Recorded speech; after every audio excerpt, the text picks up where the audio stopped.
Hello everyone, welcome back to my channel. কেমন আছো সবাই অবশ্যই জানিও, আর আমি তো খুব ভালোই আছি।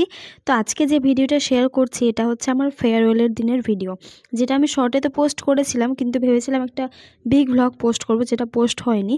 তো আমার ফোনে দেখলাম ভিডিওগুলো রয়ে গেছে আর আমি এটা পোস্ট করতে ভুলে গেছি। তো আজকে বসেছি এডিট করতে। তো এদিকে আমি সবজিগুলো কেটে রাখছিলাম আর কি। সেদিন মা বাড়িতে ছিল না, কোনো কারণবশত মা ছিল না, সেদিন আমাকে ফেয়ারওয়েলে যেতেই হতো, কারণ এটা আমার ইউনিভার্সিটির লাস্ট প্রোগ্রাম, এটা তো অ্যাটেন্ড করতেই হবে, আর তাও আবার ফেয়ারওয়েল প্রোগ্রাম।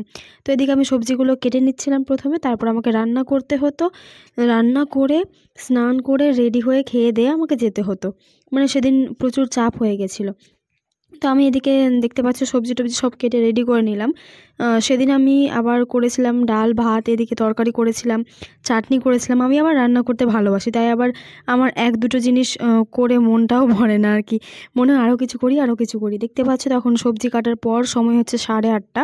তারপর আমি প্রথমে এদিকে রান্নাটা করে নিচ্ছিলাম, মানে এদিকে ঝিঙে ডাঁটা দিয়ে একটা সবজি করেছিলাম, তারপর ছিল আমের চাটনি, পটলের ভাজা, ডাল ভাত, এগুলোই। তো প্রথমে আমি সবজিটা দিকে করে নিচ্ছিলাম আর খুব তাড়াতাড়ি সবটা করার চেষ্টা করছিলাম। এদিকে সবজিটা বসিয়ে দিয়ে আমি পাশে চাটনির জন্য মশলা করছিলাম কড়াইয়ে। এদিকে দেখতে পাচ্ছ আমি গুঁড়ো মশলা দিয়ে তরকারিটা করেছিলাম আর পটলগুলোও কেটে রেখে দিয়েছি। তো এটা খেতে আমার সত্যি খুব ভালো লাগে, ঝিঙে পোস্ত, ঝিঙে দিয়ে ডাঁটার একটা কম্বিনেশন দারুণ লাগে খেতে। তো এদিকে আমার এটা হয়ে যাওয়ার পর আমি আবার সাইডে ডালটাও বসিয়ে দিয়েছিলাম, মানে কী করে তাড়াতাড়ি করা যায় আর কি। এদিকে সবজিটা হয়ে গেল আর এদিকে আমি আমটা বসিয়ে দিয়ে এদিকে আমি ভাজা মশলা করছিলাম, কারণ ভাজা মশলা ছাড়া আমের চাটনি তো ভালো লাগেই না। তো আমের চাটনিটাও হয়ে গেলো। এখন আমার আমের চাটনি দেখে এখন আমার খেতে ইচ্ছা করছে। যাই হোক, তোমাদের ভিডিও দেখে ইচ্ছা করছে কি না জানিও। তারপরে দেখে সময় দেখতে পেলে প্রায় 11টা। আমি স্নান করে পুজো করে তারপর দিকে খেতে বসে পড়লাম। তো আমার রান্নাবান্না কমপ্লিট, আর তখন তো গরমের দিন ছিল, তো দইটাও সাথে ছিল। ভাতের শেষে দই মিষ্টি খেতে কার না ভালো লাগে, তাই না? তো গরমের দিনে আমরা দইটা খাই। তো তারপর দেখতে পাচ্ছ জুয়েলারিগুলো ছড়িয়ে দিয়েছি, বুঝতে পারছি না কোনটা পরবো কি করব। তো আমি এই শাড়িটা লাস্টে পরেছিলাম, শাড়ি নিয়েও কনফিউশনে ছিলাম। একে তো আমার প্রোগ্রাম, তার উপর আমার দেরি হয়েছে, তার উপর আবার বৃষ্টি, ভাবতে পারছো? তো এই বৃষ্টির মধ্যে কোনোভাবে গেলাম আর কি। তারপর সেখানে পৌঁছাতে ওদিকে প্রোগ্রাম শুরু, আর ঘেমে স্নান করে গেছি। এখন একটু নিজেকে ঠিকঠাক করব, তারপরে যাবো ক্লাসে। ওদিকে শুনতে পাচ্ছি যে শুরু হয়ে গেছে প্রোগ্রামটা। তো চলো, ওখানে যাওয়ার পর তোমাদের সাথে আরও ভিডিও শেয়ার করছি। সেদিন আসলে গরমটা খুব ছিল, তাই বারবার ঘেমে যাচ্ছিলাম। আর এটা হচ্ছে আমার বান্ধবী, ওকেও খুব সুন্দর লাগছিল সেদিন। তারপর যাওয়ার পর দেখে এদিকে একটা ভিডিও প্লে করা হয়েছে, যেখানে আমাদের বহু স্মৃতি জড়িয়ে আছে। তো খুব ভালো আয়োজন করেছিল জুনিয়ররা, খুব ভালো লাগলো। তবে একটা জিনিস মিস করলাম, যেটা প্রথমেই হয়েছিল গ্র্যান্ড ওয়েলকামটা নাকি খুব সুন্দর করে হয়েছিল, ফুল ছিটিয়ে খুব ভালো করে, সেটা আমি মিস করে গেছিলাম। তো পরে খুব খারাপ লাগছিল যে এটা আমি মিস করে গেলাম কি করে। তো যাই হোক, তারপর আমাদেরকে ফাইল টাইল দেওয়া হয়, এদিকে বিভিন্ন রকম প্রোগ্রাম যা কিছু ছিল সমস্তটা হয়, স্যারদের গান হয়, আর আমরাও বেশ দিনটাকে এনজয় করছিলাম। আমরাও বসে বসে সাথে সাথে গানটা করছিলাম আর কি। খুব ভালো লেগেছে সেদিন, খুব এনজয় করেছি।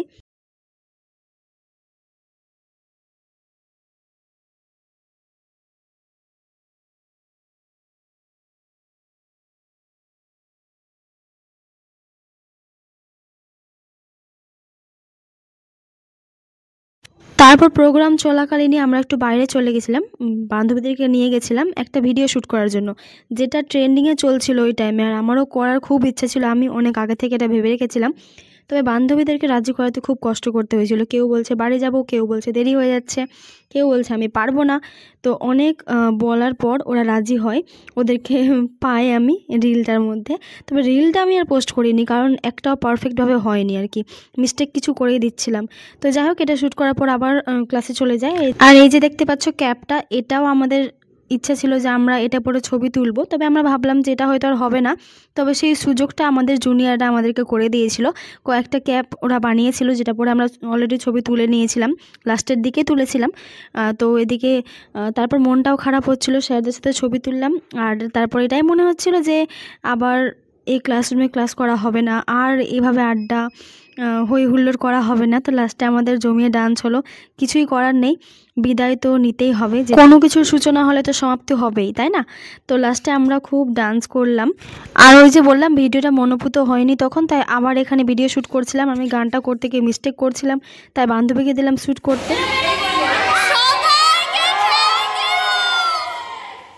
ডান্স শেষ হয়ে যাওয়ার পর আমি সুযোগ খুঁজছিলাম কখন আমি 1-2টো রিলস করতে পারবো, কারণ ওখানে সবাই থাকলে আমি না সবার সামনে রিলসটা করতে পারি না।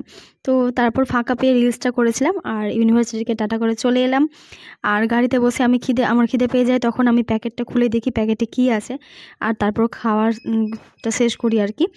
আর বাড়ি ফিরতে ফিরতে দেখতে পাচ্ছ কতটা সময় হয়ে গেছিলো, প্রায় 8:30।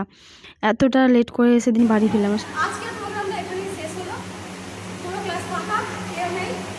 তো আমরা এবার বাড়িতে রওনা দেবো। তো ভিডিওটা কেমন লাগলো অবশ্যই জানিও। চলো টাটা, দেখা হচ্ছে নেক্সট একটা ভিডিওতে।